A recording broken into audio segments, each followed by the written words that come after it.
Ok, continuando con tu pregunta, imagen del concepto al cual pueden dibujar o pueden buscar en internet. Si el concepto con el que estás trabajando es gato, vas a buscar en internet la imagen de un gato o la vas a dibujar. Después, definición del concepto. ¿Cuál es la definición de un gato? Animal, mamífero, tarará, tarará, tarará, tarará. Finalmente, características.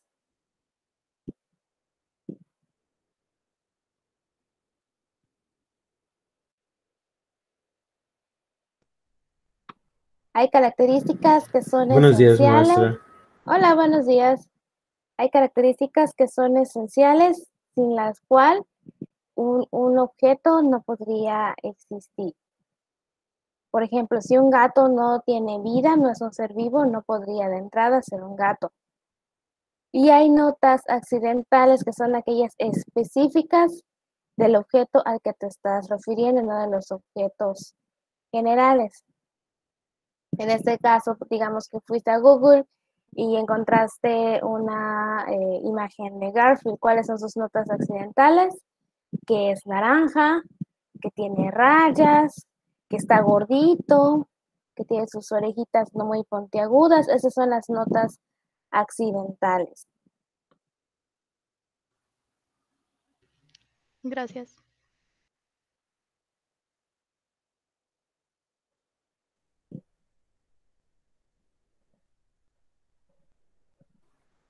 Buen día, maestra. Hola, buenos días.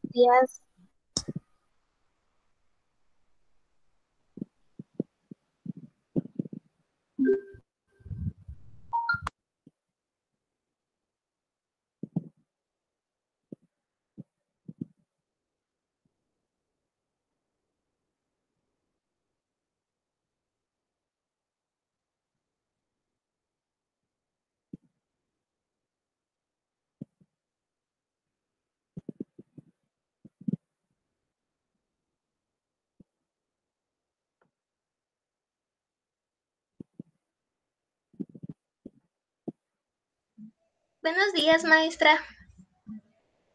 Buenos días.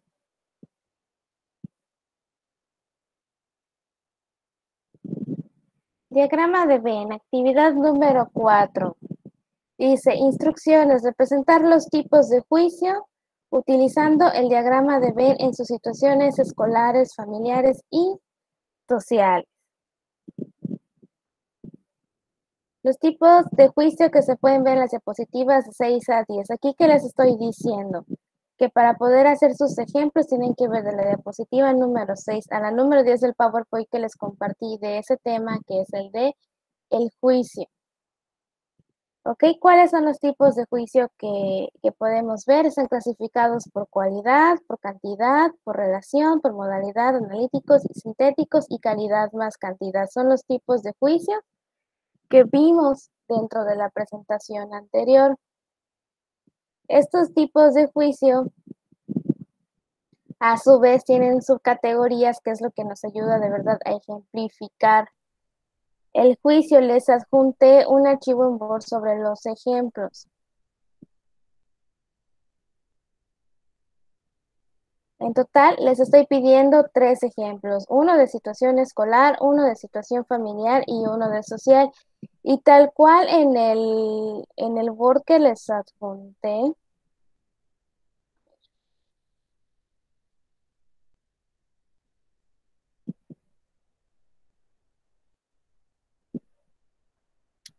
el que estoy enseñando en su pantalla, tal cual en el Word que les adjunté, les estoy poniendo ejemplos escolares, familiares y sociales. ¿Qué es lo que tiene que hacer? Lo que vimos en clase. Un diagrama de Venn está conformado por estos dos círculos. ¿Ok? Uno de estos círculos, ¿sí? ¿Esto está en el Classroom? Así es. Desde ahí puedo agarrar mis ejemplos para hacer mi diagrama. No, tus ejemplos los tienes que hacer tú. Yo les estoy compartiendo estos ejemplos ya completos con todo el diagrama. Cada No uno me... de ustedes debe de oh, pensar en un ejemplo familiar, social y escolar. o sea, yo tengo que poner de mi vida, ¿no? Así es. Ok, gracias, maestra. Ok. Acuérdense que estos dos círculos se refieren a dos conceptos diferentes. En este caso, el juicio es, la lógica es una ciencia. Un círculo se refiere a la lógica y el segundo círculo se refiere a la ciencia. Y es por eso que pongo aquí en grande L y aquí también C. ¿Ok? Tenemos tres espacios en todos, entonces al intersectar estos dos círculos. El espacio del medio es aquel en el que se conjugan las dos características. ¿Cómo es esto?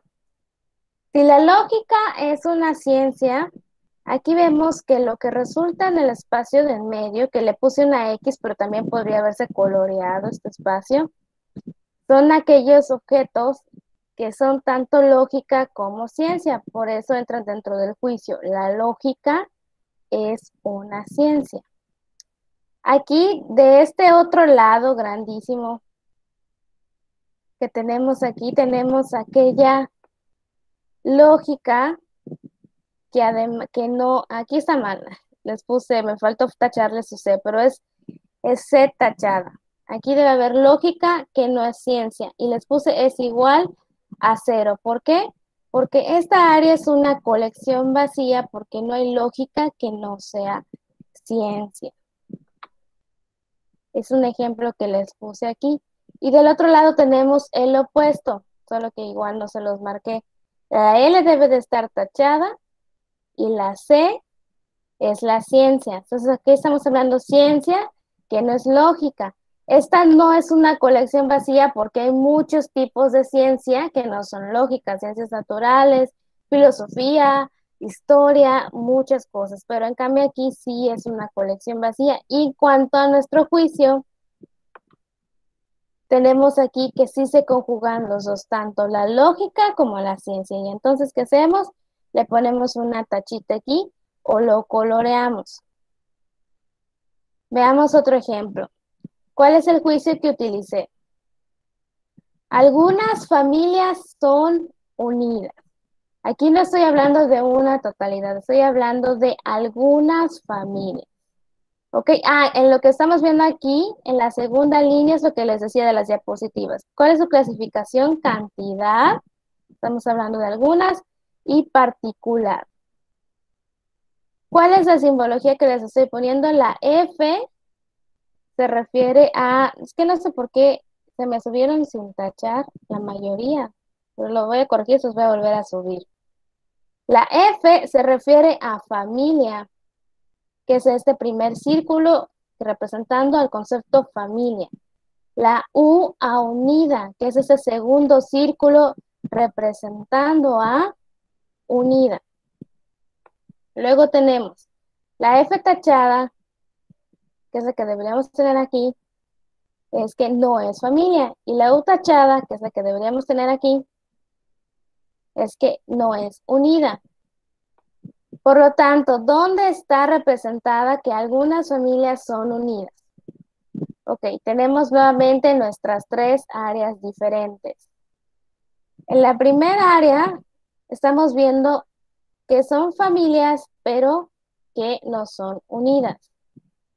En la segunda área estamos viendo que son familias y que son unidas, porque aquí es donde se encuentran los dos conceptos. Y en la última área estamos viendo cosas que son objetos o conceptos que son unidos, pero no familias. ¿Dónde entra algunas familias? En medio. ¿Por qué? Porque en este espacio, aquí donde se intersectan estos dos conceptos diferentes, hay al menos una familia que es unida. Entonces ponemos la tachita aquí o coloreamos este espacio. Lo que está fallando aquí es que no les taché una de estas, pero sí lo pueden ver en la simbología, que cuando nos referimos a que algo tiene cumple con una de las condiciones, aparece normal. Pero si esa condición no es cumplida, la tachamos. Otro ejemplo, algunas familias no son unidas. Tenemos exactamente la misma simbología. Si ya sabemos que aquí es donde están algunas familias son unidas y aquí estamos hablando de que no hay familias solo unidas, estamos queriendo marcar entonces este espacio. ¿Por qué? Porque aquí hay al menos una familia que no es unida. Y finalmente el último ejemplo. Juicio, ninguna persona puede volar. Pones la clasificación según lo que veas en tus diapositivas de PowerPoint y tu simbología. Nuevamente, los conceptos que estamos utilizando aquí son personas, que es el primer círculo, y el otro concepto es vuela. ¿Ok? Ahora, el primer círculo, no son personas, se refiere a la P tachada, que aquí deberíamos tenerla aquí, y la B tachada es que no vuelan, que deberíamos tenerla acá.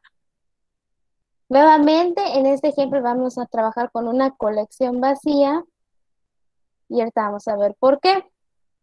Tenemos que lo que se intersecta aquí entre personas y seres que vuelan es lo del medio, como siempre, personas que vuelan, pero no existe, como dice nuestro juicio, ninguna persona que pueda volar. Entonces, este es el área que vamos a marcar, pero también vamos a especificar que es una colección vacía porque no hay personas que puedan volar. Esa es la razón por la que estamos poniendo este 0 aquí en medio y porque estamos poniendo la tachita o estamos coloreando esta área. ¿Pudieron tener más claro el ejemplo? Sí. Sí. Seguro, chicos, para que hagan su trabajo, porque bueno, en ese caso yo les puse 4 para ejemplificar como que todos los casos que se les podrían dar, pero en su caso ustedes van a hacer 3 ejemplos, Maestra, uno escolar, uno familiar y uno social. ¿Qué pasó, maestra, Isabel? ¿puedo explicar el último una vez más? Ok. El último juicio es ninguna persona puede volar. Donde sabemos ninguna persona de forma natural puede volar. Como siempre estamos hablando de la relación entre dos conceptos. Esos dos conceptos los representamos con 2 círculos que se juntan y forman 3 áreas diferentes. Esta es un área, esta es otra área y esta es otra área.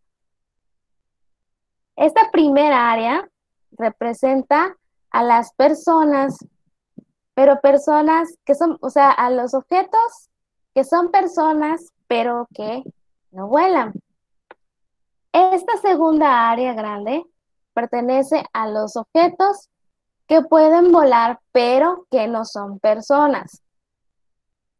Y esta intersección, al igual que los otros 3 ejemplos, representa aquellos objetos que son tanto personas como objetos que pueden volar, junta a los 2 conceptos.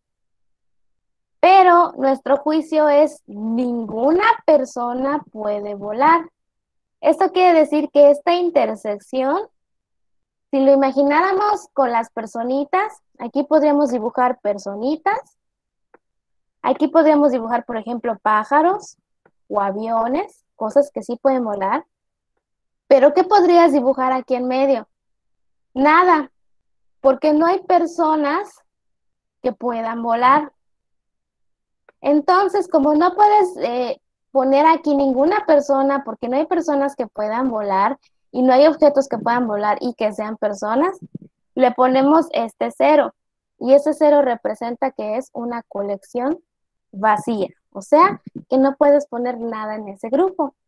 Y por lo tanto, esta área del diagrama de Venn es la que representa nuestro juicio, que dice ninguna persona puede volar. ¿Por qué?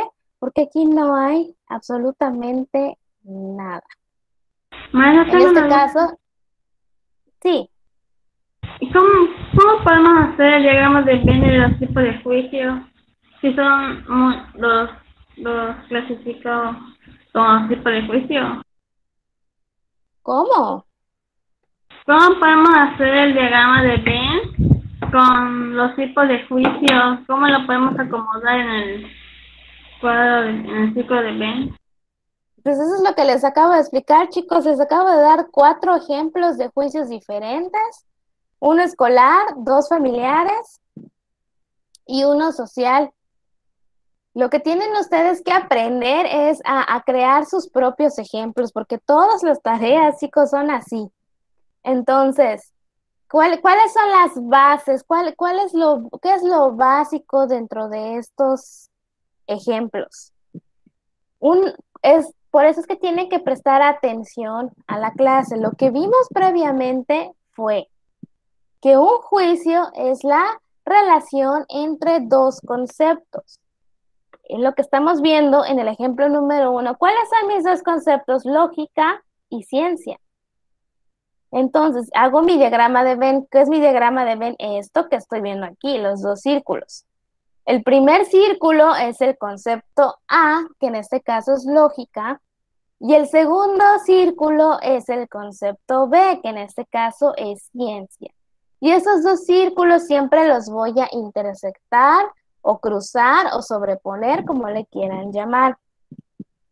Y yo dentro de estas 3 áreas que se van a formar, área 1, que es grande, área 2, que es pequeña, área 3, que es grande otra vez, yo voy a colorear o le voy a poner una tachita aquella que se refiera específicamente al juicio que estoy mencionando. En este caso, el primer círculo representa los objetos que son lógica, pero no son ciencia. En el caso del tercer espacio, estoy representando los objetos que son ciencia, pero no son lógica. Y en el tercer espacio representa los objetos que son tanto lógica como ciencia.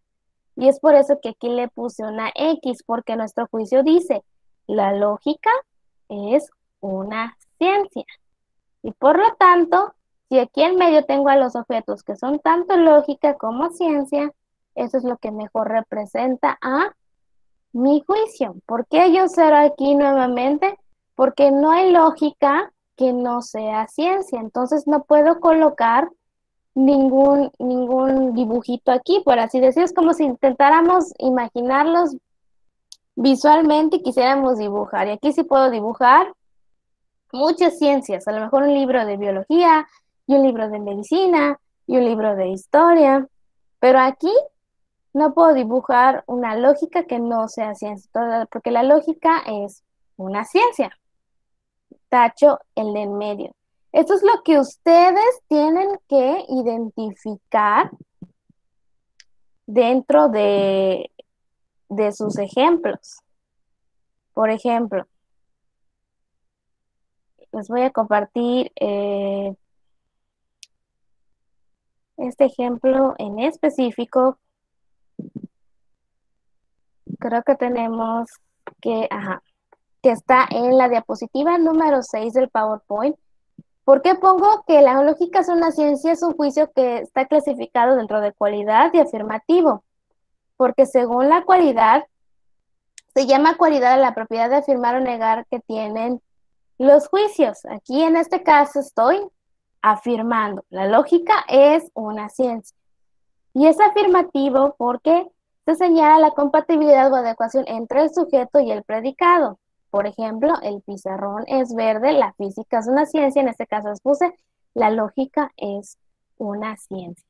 De la lámina 6 a la lámina 10 es donde van a encontrar todas esas clasificaciones y ustedes tienen que pensar en sus propios ejemplos, que son únicamente 3 ejemplos.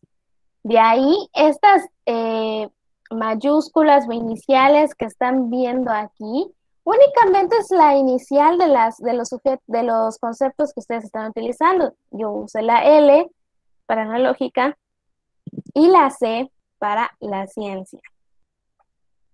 Ahora, ¿cómo podemos utilizarlos? Es justamente de lo que trata la tarea. Ustedes tienen que tener la capacidad de adaptar este conocimiento a sus propios ejemplos. ¿Alguien tiene otra duda con respecto a esto? Tenemos que hacer diagramas de Venn de cada ejemplo. Así es.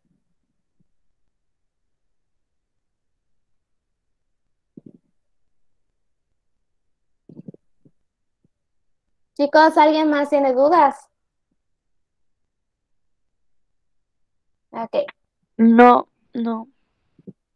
ok, chicos.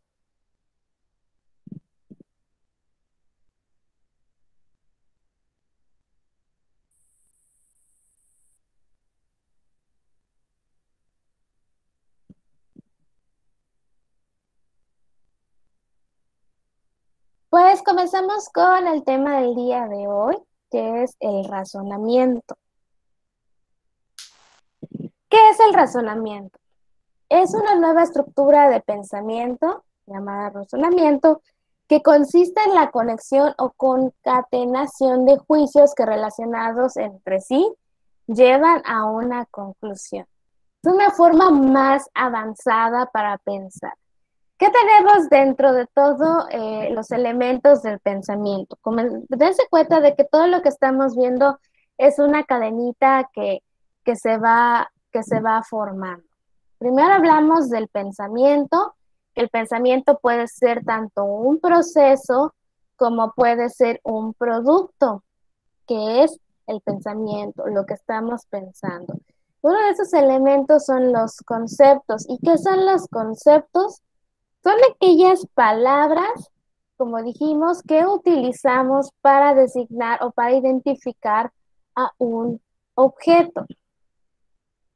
Si yo veo este elemento y de inmediatamente viene a mi mente el concepto de celular. Posterior a un concepto, si relacionamos dos conceptos diferentes, entonces, ¿qué formamos? Un juicio. Este juicio está formado, como dijimos, por dos conceptos que establecen una relación de afirmación o de negación. Y eso nos lleva a esta parte todavía más avanzada, que es el razonamiento. Y este razonamiento vamos a ver que es el llegar a conclusiones a través de varios conceptos, varios juicios diferentes. Lo fundamental del razonamiento es que llega a una conclusión, a un conocimiento nuevo que por obviedad no conocíamos y a partir de otros juicios que llamamos premisas. Cuando nos referimos a una premisa, nos estamos refiriendo a un juicio. De esta manera, no toda relación de juicios forma razonamientos. Aquí les pongo un ejemplo. Si decimos, todos los futbolistas mexicanos son campeones, y después decimos, Jorge es futbolista, no estamos razonando nada, simplemente estamos repitiendo o diciendo o enunciando en voz alta dos juicios diferentes. ¿En qué? Pues dos juicios que están afirmando. Uno, que todos los mexicanos son campeones y otro que fulano es futbolista. En cambio, si utilizamos el siguiente caso, todos los futbolistas mexicanos son campeones. Y pasamos a Jorge es un futbolista mexicano. Y además le agregamos, por consiguiente, Jorge es un campeón. Ahí sí estamos llegando a una conclusión. No solo estamos repitiendo juicios al azar, sino que utilizamos la información que tenemos disponible para generar en nuestra mente nuestra propia conclusión. En este caso, nuestra conclusión fue que Jorge es un campeón porque es un futbolista y todos los futbolistas mexicanos son campeones. Y este proceso es lo que se conoce como una inferencia o como inferir. La palabra inferencia es clave para caracterizar el razonamiento, pues cuando elaboramos un razonamiento, inferimos. Es decir, obtenemos o sacamos una conclusión que se deriva de otros juicios o premisas en forma necesaria. En este caso, ¿cuáles fueron nuestras premisas? Todos los futbolistas mexicanos son campeones, Jorge es un futbolista mexicano y por siguiente Jorge es un campeón. El hecho de revisar estas tres premisas, que no son otra cosa que juicios, es lo que llamamos inferir. Inferir es, pues, sacar como consecuencia una cosa de otra. Por ejemplo, cuando decimos que Jorge es un campeón, este juicio es una consecuencia, una derivación o una inferencia que hemos hecho con base en los juicios anteriores que ya conocíamos. Es decir, que para llegar a una conclusión realmente, las premisas o los juicios que vamos a tener son estos primeros dos. Todos los futbolistas mexicanos son campeones y Jorge es un futbolista mexicano. Esa es la información con la que vamos a disponer y nosotros agregamos una tercera premisa o un tercer juicio a la que llamamos nuestra conclusión. Como todos los demás temas que hemos visto previamente,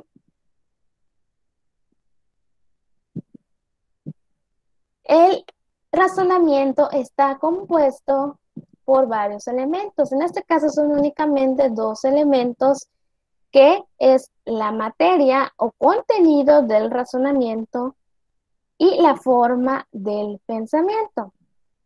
El primer elemento del razonamiento se refiere a los conceptos y los juicios que forman parte de este razonamiento. Obviamente, si estamos utilizando los juicios como premisas, también vamos a hablar de conceptos porque los conceptos son parte de los juicios. Y la forma del pensamiento es la manera en la que se disponen o conforman los juicios para hacer una inferencia. Materia o contenido de razonamientos, como les vengo diciendo a lo largo de la presentación. Tenemos que un concepto más un concepto es igual a un juicio. O sea, ¿por qué? Porque un juicio es afirmar o negar algo dentro de un enunciado que relaciona dos conceptos diferentes. Y les pongo aquí juicio más juicio es igual a racionamiento. ¿Por qué? Porque necesitamos de dos premisas o de dos juicios, cuando menos, para poder inferir y crear nuestras propias conclusiones, lo que generaría un tercer juicio o una tercera premisa, que es la que salió de nuestro proceso de pensamiento de inferir. Entonces, ¿cuál es la materia del razonamiento? Lo que cada uno de los juicios afirman o niegan, porque es lo que nos va a apoyar a tener información suficiente para crear más información todavía. En cuanto a la forma o la estructura del pensamiento, tenemos que está determinada por los siguientes elementos. ¿Qué es lo que estamos viendo aquí en el cuadro? Primero tenemos en azul premisas.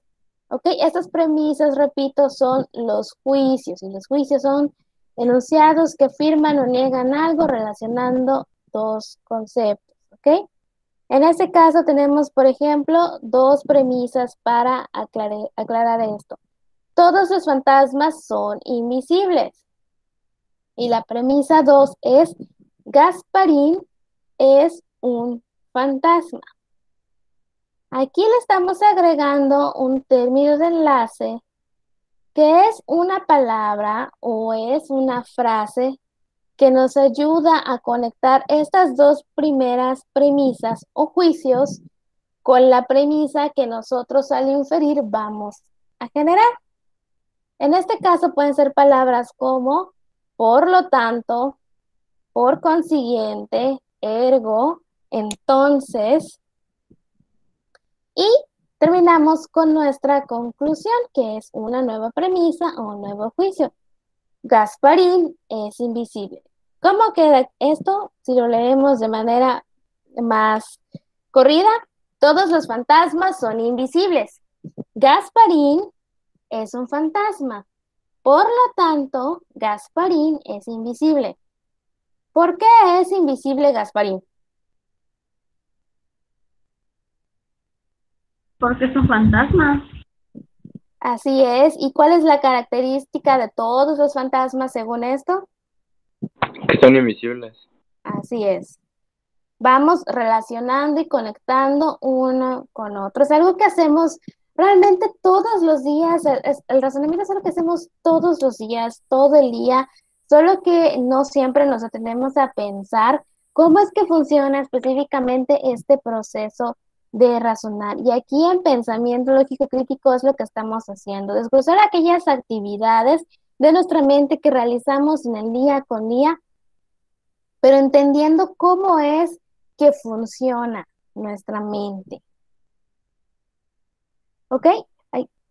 En este ejemplo, las premisas son dos, la premisa mayor y la premisa menor, las cuales constituyen un antecedente. Premisa mayor, que es la primera que tenemos, premisa menor, que es la segunda, y es un antecedente porque es lo que existe antes de que yo llegue a una conclusión. Y por lo tanto, mi conclusión o la tercera premisa que armemos o el tercer juicio que armemos va a ser algo consecuencia, porque se da después de el proceso de inferir.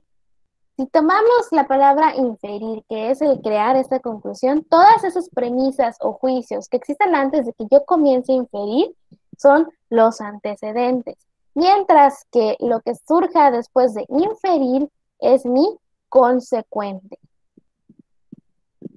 Por lo tanto, el antecedente y el consecuente forman también parte de la estructura del razonamiento. Antecedente, la premisa, todos los fantasmas son invisibles, y la otra premisa, Gasparín es un fantasma. El término de enlace se mantiene entonces, y el consecuente, Gasparín es invisible. Estamos hablando de dos momentos, antes de inferir o después de inferir. Y esos dos momentos siempre están unidos por un término de enlace. Y ese término de enlace es lo que define que hemos logrado llegar a una conclusión. Al momento de inferir, podemos distinguir entre inferencias inmediatas e inferencias mediatas. ¿Qué son las inferencias inmediatas? Son razonamientos simples en los cuales se pasa directamente de una premisa a una conclusión. No es como lo que vimos en el ejemplo anterior, sino como aquí. Todos los automóviles son transportes, luego algunos transportes son automóviles. Si se fijan, aquí solo tenemos dos juicios. Una premisa antecedente y una única premisa también consecuente.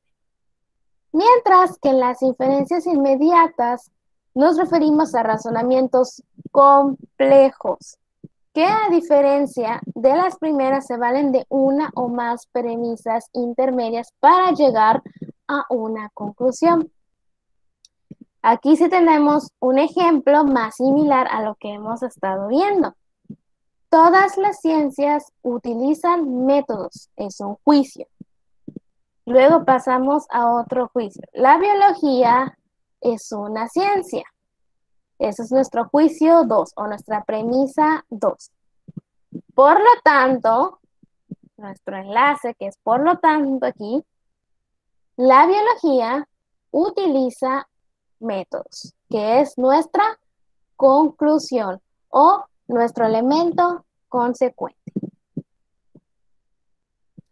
Nosotros en el estudio de los razonamientos nos vamos a enfocar en las inferencias mediatas, que son los razonamientos complejos. Y podemos encontrar tres tipos de inferencias mediatas.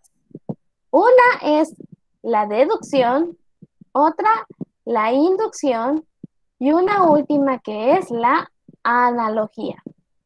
Estas tres clasificaciones forman lo que conocemos como inferencias inmediatas o razonamientos complejos. Ahora, ¿qué es la deducción?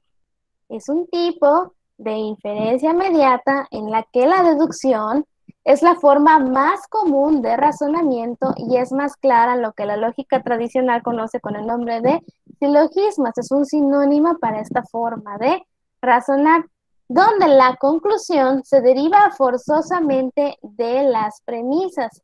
Y prácticamente todos los ejemplos que hemos estado viendo se encuentran dentro de esta clasificación. Se define el razonamiento deductivo como el proceso discursivo y descendente de que pasa de lo general a lo particular. ¿Por qué descendente? Porque baja. Primero abarca un grupo grandísimo de objetos para llegar a algo muy específico, como en el caso de Gasparín. Primero hablábamos de todos los fantasmas y luego nos enfocamos en un único fantasma, Gasparín. Los razonamientos deductivos permiten referir los fenómenos estudiados a las leyes que los rigen y descubrir la consecuencia desconocida a partir de un principio conocido. ¿Por qué? Porque esta consecuencia todavía la vamos a generar nosotros al inferir. Esos principios conocidos sirven de premisas, es decir, esos juicios que nos dan la información para que podamos inferir y crear nuestras conclusiones. En el razonamiento deductivo, si es válido, no cabe la posibilidad de que siendo las premisas verdaderas, la conclusión sea falsa. Ejemplo, todos los metales son maleables, es nuestra primera premisa. El oro es metal, es nuestra segunda premisa. Luego, nuestro término de enlace, el oro es maleable. Esa es la conclusión a la que llegamos. ¿Por qué tiene que ser verdadero? Si ya estamos diciendo que todos los metales son maleables y que el oro es metal, no tendría sentido que llegáramos a la conclusión de que el oro no es maleable, porque forma parte de todo este grupo. Sería una conclusión contradictoria. Realmente estamos utilizando las primeras premisas para obtener información ya conocida. Si ya está comprobado que los metales se pueden malear, lo más seguro es que el oro, que es un metal, también pueda ser maleado. No tendría sentido llegar a la conclusión viendo estas dos frases de que no se puede malear el oro. Veamos un segundo ejemplo. Todos los hombres son mortales. Nuestro primer juicio o premisa.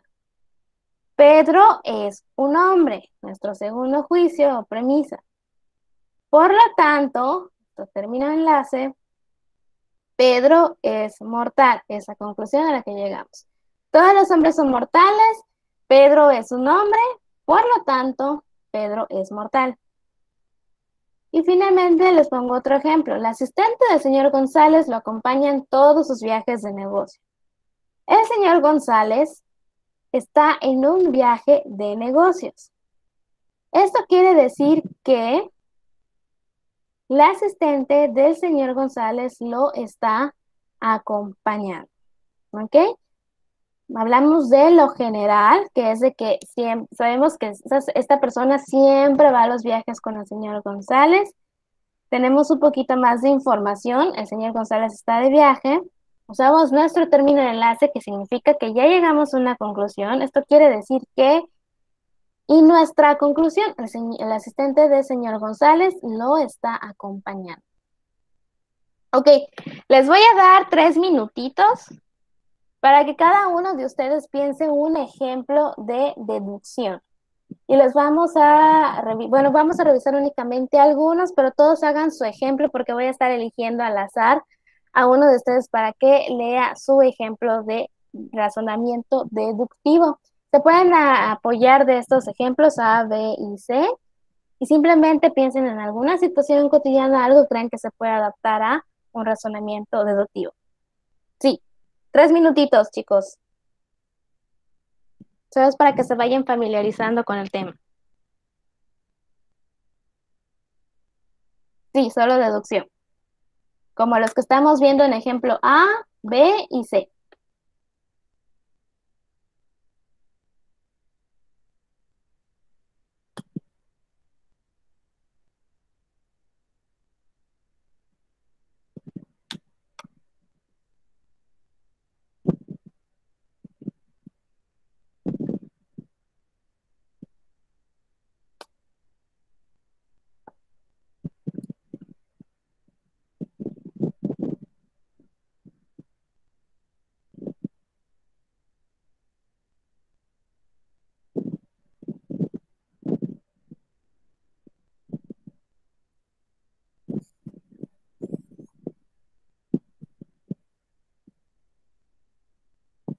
Solo dos ejemplos, maestra. No, es un ejemplo, un ejemplo de deducción.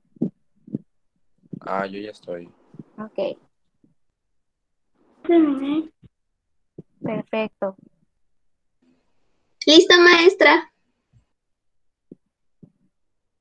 Yo quiero decir el mío de primero. Ok, tenemos un voluntario. Léenos tu ejemplo entonces. Los seres humanos tienen 2 manos y 2 pies. Ok.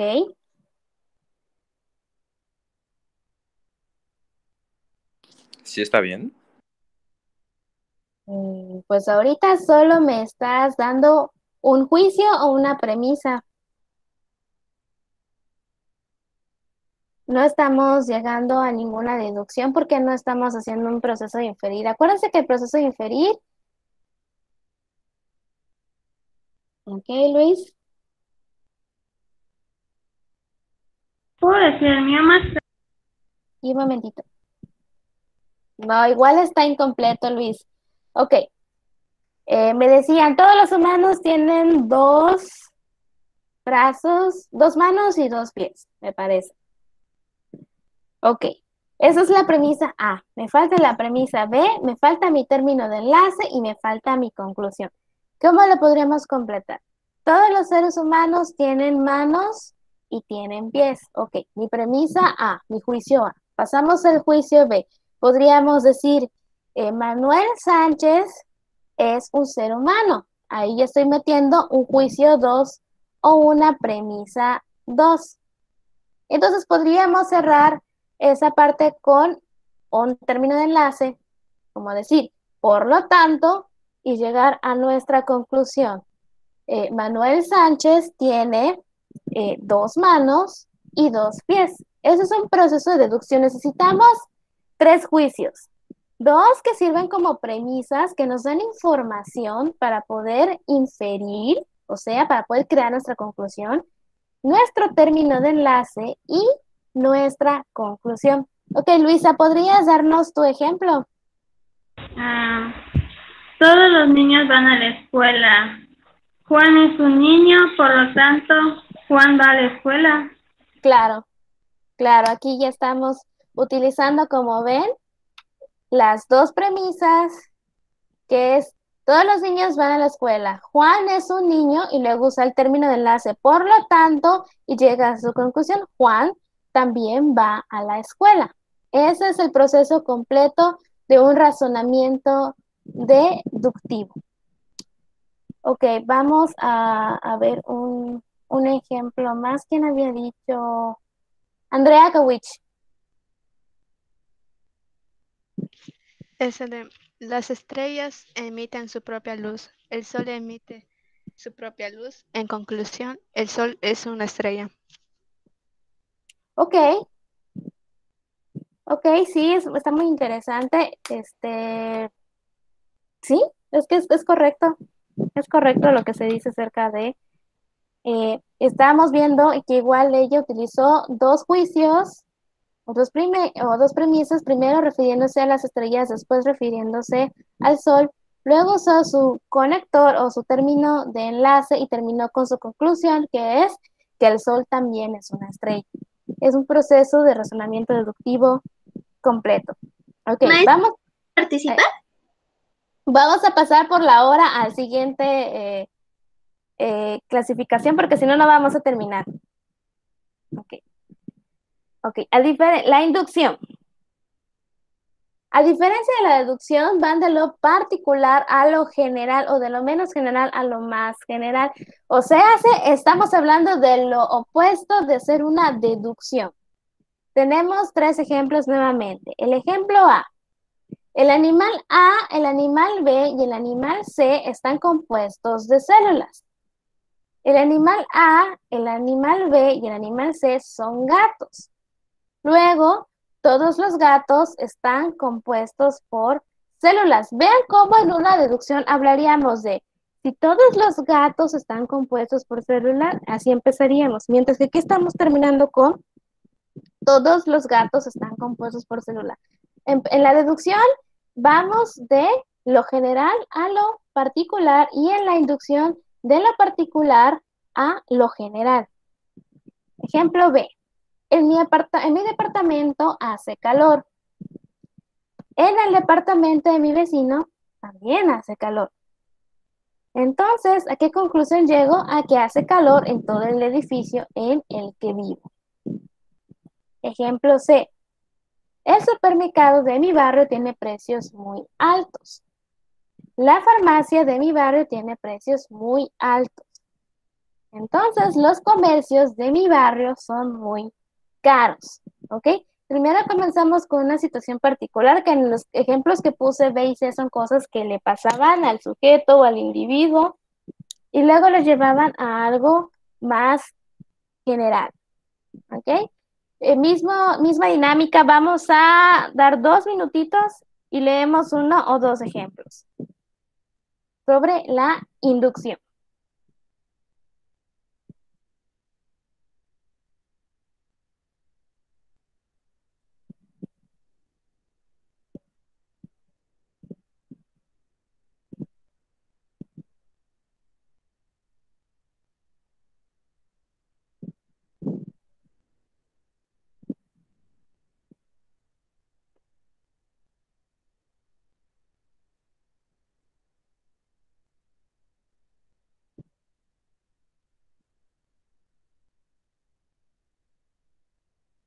Si alguien ya terminó el ejemplo, lo puede leer.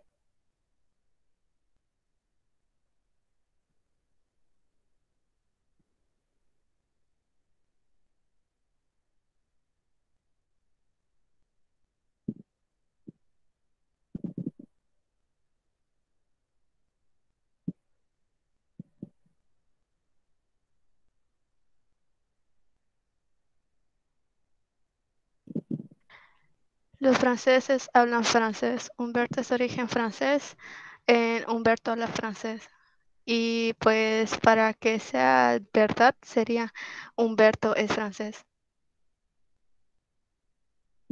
Pero aquí estás empezando de lo general y luego terminas en lo particular, que es Humberto. Para que sea una inducción, tendrías que haber comenzado probablemente con Humberto. Humberto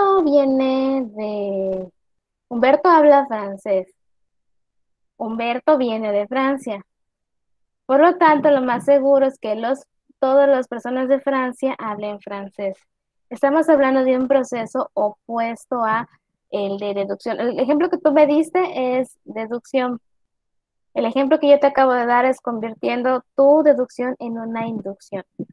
La deducción y la inducción son polos opuestos. Uno va de lo particular a lo general y otro va de lo general a lo particular. Esa es la diferencia entre uno y otro.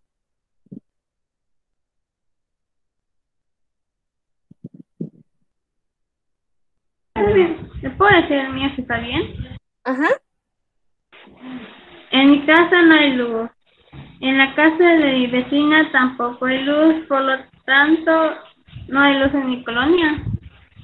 Sí, eso es lo típico. ¿Cómo utilizamos ese proceso de inducción de manera en la vida cotidiana? No hay que irse muy lejos. ¿Qué es lo que harían ustedes si se les va la luz? Lo más seguro, o al menos lo que yo he visto casi siempre con mis vecinos y yo misma aplico es, se me fue la luz, salgo a ver si alguien más no tiene luz o si yo soy únicamente el problema. ¿Ok? Entonces luego veo, sí, mis vecinos, el de al lado, el de enfrente, tampoco tienen luz. Entonces lo más seguro es que toda la colonia no tuvo luz. Es un razonamiento inductivo y lo utilizamos en algo tan cotidiano como lo que acaba de mencionar Luisa. A pesar de que se han visto como procesos diferentes y hasta opuestos, la deducción y la inducción se encuentran estrechamente vinculadas, pues los principios generales de que parten los razonamientos deductivos tienen su origen, o en última instancia, en los hechos que se observan por medio de la experiencia, como en ese caso de la luz. Estoy aprendiendo que yo no tengo luz porque estoy viendo que estoy a oscuras y luego salgo y veo que también las casas de mis vecinos están a oscuras. Por ejemplo, todos los hombres son mortales. Sócrates es un hombre, por lo tanto, o utiliza la palabra luego, es mortal. Esto constituye una verdad obtenida a través de la experiencia porque, pues, si hemos tenido mascotitas o familiares o simplemente por verlo en la tele o leerlo, sabemos que todos los seres vivos tienen que morir. Su ciclo de vida es limitado. Y finalmente, la tercera clasificación es la analogía, que es otro tipo de inferencia mediata, o sea, compleja, además de la deducción y la inducción. Y también se conoce como razonamiento analógico. Consiste en atribuir a un objeto que se investiga las propiedades de otro análogo ya conocido, o sea, ya que se parece, que son similares. A diferencia de la deducción y la inducción, va de lo particular a lo particular, o sea, siempre va a estar comparando dos objetos similares. Su grado de certeza es menor, pues llega a conclusiones meramente probables. Ahorita lo vamos a ver en los ejemplos. Aquí vemos un poquito de la fórmula de cómo funciona. S es semejante a P, pues comparten determinadas características. Y si S también tiene esta característica, lo más probable es que P también la tenga, porque se consideran similares o equivalentes. Ejemplo A. Si sabemos que Marte y la Tierra son planetas similares y que en la Tierra hay vida, podemos concluir que probablemente en Marte habrá vida. Eso es una analogía que se ha hecho a los siglos de los siglos y hablábamos justamente de esta parte de meramente probables o grado de certeza menor. ¿Por qué? Porque, por ejemplo, hasta ahorita no se ha dicho de manera formal, hemos encontrado más vida inteligente en Marte. Ejemplo B. Madrid es a España lo que París es a Francia. ¿Por qué? Porque tanto Madrid como París son ciudades o son ciudades importantes o son capitales. Entonces se ponen dentro de la misma categoría, es una analogía. Y ejemplo C. Gandhi era una persona pacifista. A mi amigo no le gusta la violencia, por lo tanto mi amigo se parece a Gandhi.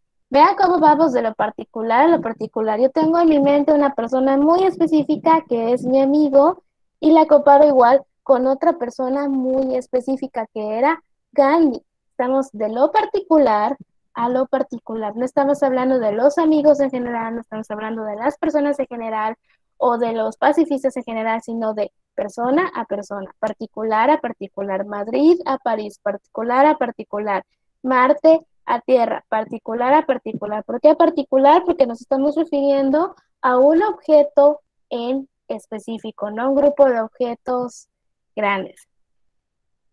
Y bueno, chicos, la tarde les estaré marcando el hada correspondiente a este tema.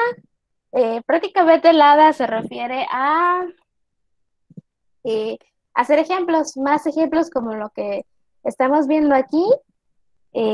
Yo creo que sí, más o menos le agarraron la parte de inducción y deducción, nada más tienen que practicarlo, pero justamente esa es la idea de la tarea. Pueden encontrar en internet también un montón de ejemplos para apoyarse. La idea es que esos ejemplos obviamente sean de su vida cotidiana, que ustedes los realicen, que ustedes los piensen, pero se pueden apoyar de la muchísima información que hay por ahí. Y ya en la tardecita les estaré publicando la tarea. ¿Alguna duda, chicos? No, maestra. Todo claro, maestra. No. Ok, perfecto, chicos. Pues nos vemos. Hasta la siguiente sesión. Esperen, chicos, maestra. no se me salgan, por favor, mi lista. Como siempre, para no ponerle sus faltas. Y ahora sí, ya se pueden desconectar. Bueno, maestra. Gracias, maestra. chicos. Maestra. Hasta luego, maestra. Nos vemos, maestra. Pero, Nos vemos, maestra. Hasta luego. Nos vemos. Hasta luego, maestra. Nos vemos. Nos vemos, maestra. Gracias. Adiós. Hasta luego, maestro. Hasta luego.